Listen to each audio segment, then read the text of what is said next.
Ako si Mika. 3 taon na kaming magkasama ni Lance. Mabait siya, maasikaso, maalaga, at minsan sobrang sweet. Pero simula nung nalipat siya ng trabaho sa Ortigas, parang unti-unting nag-iba ang lahat. Bigla siyang naging busy.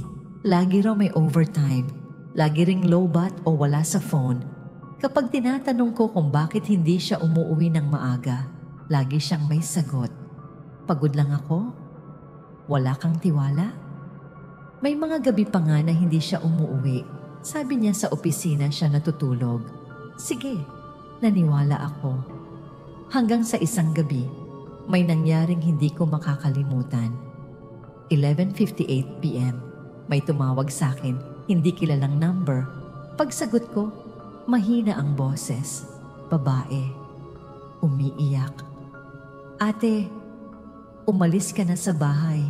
Hindi ikaw ang kasama niya sa kama ngayon. Biglang naputol ang tawag. Nanginig ako.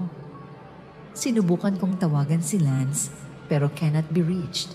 Pinuntahan ko siya agad sa kondo niya sa Mandaluyong. May susi ako. Pagpasok ko, tahimik.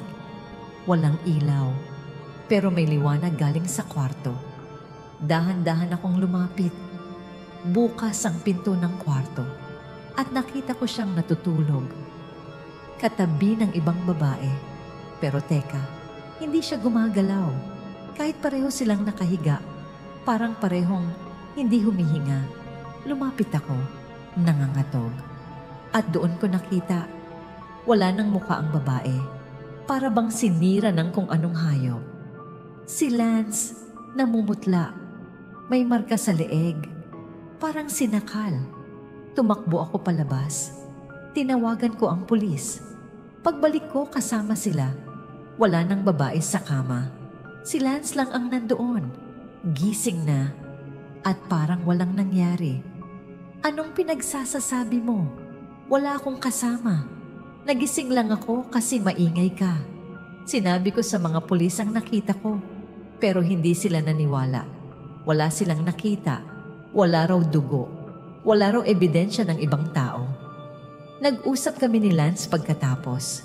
Umiyak siya. Umamin. Oo, may babae.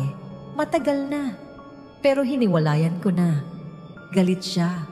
Parang sinumpa niya ako.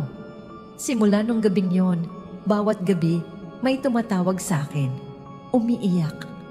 Ate, hindi ikaw ang kasama niya sa kama. Kahit ako na ang katabi niya sa kama ngayon, pakiramdam ko may iba pa rin. At minsan, paggising ko, may buhok ng ibang babae sa unan. Minsan may halik sa leeg niya, hindi akin. At minsan, paggabi, sa salamin sa tabi ng kama, 3 kaming naroroon.